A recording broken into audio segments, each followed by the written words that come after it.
మూవీతో block buster సాధించి ఒకే ఒక్క మూవీతో పాన్ ఇండియా రేంజ్ లో క్రేజ్ సొంతం చేసుకున్న స్టార్ యష్.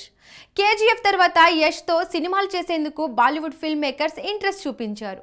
భారీ ఆఫర్స్ ఇచ్చారు. కానీ చాలా కథలు విని టాక్సిక్ అనే స్టోరీని ఫైనల్ చేశాడు.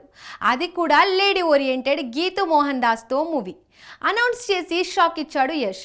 ఈ మూవీ నుండి రిలీజ్ చేసిన గ్లిమ్స్ పై విమర్శలు వస్తున్నాయి. ఇంతకీ యష్ నిర్ణయం సరైనదేనా? కేజీఎఫ్ సినిమా ఓ సంచలనం. ఈ మూవీ తర్వాత మరో సినిమా చేయడం కోసం 2 సంవత్సరాలకు పైగా గ్యాప్ తీసుకున్నాడు. ఒక్కసారిగా వచ్చిన పాన్ ఇండియా ఇమేజ్ ని కాపాడుకునే ప్రయత్నంలో యష్ తీసుకున్న జాగ్రత్తల వల్ల స్క్రిప్ట్ కోసమే ఎక్కువ టైం తీసుకున్నాడు. అయితే ఊహించని విధంగా దర్శకురాలిగా గీతూ మోహన్ దాస్ ని ఎంచుకోవడం అభిమానులనే కాదు కామన్ ఆడియన్స్ కి సైతం సర్ప్రైజ్ కలిగించింది. అయితే ముందుగా అనుకున్న ప్లాన్ ప్రకారమైతే ఏప్రిల్ 10న ఈ చిత్రాన్ని విడుదల చేయాలి. కానీ ఇంకా చాలా వర్క్ పెండింగ్ లో ఉండడంతో పోస్ట్ పోన్ చేశారు. యష్ బర్త్డే సందర్భంగా గ్లిమ్స్ రిలీజ్ చేశారు. ఈ గ్లిమ్స్ లో చెప్పుకోదగ్గ కంటెంట్ ఏమీ లేదు.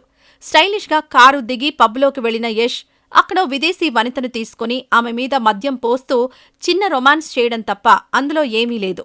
నిజానికి ఫ్యాన్స్ ఆశించింది వేరు. పెద్ద బిల్డప్, భారీ ఎలివేషన్తో అంచనాలు పెంచేలా ఏదైనా గ్లిమ్స్ ఇస్తారని ఎదురుచూశారు. కానీ జరిగింది వేరు. ఇంకా చెప్పాలంటే ఈ గ్లిమ్స్ నిరాశపరిచింది. గెటప్, గడ్డం వగైరాలు కొంచెం కేజీఎఫ్ షేడ్స్లో ఉన్న మాఫియా డ్రగ్స్ నేపథ్యంలో జరిగిన యాక్షన్ డ్రామా అనే క్లారిటీ అయితే వచ్చింది. గోవా బ్యాక్డ్రాప్లో జరిగే స్టోరీతో ఈ సినిమాను తెరకెక్కిస్తున్నారు. దర్శకురాలిగా పెద్దగా అనుభవం లేని గీతూ మోహన్ దాస్తో సినిమా చేస్తూ ఉండడం సరైన నిర్ణయం కాదు అంటూ కామెంట్స్ చేస్తున్నారు.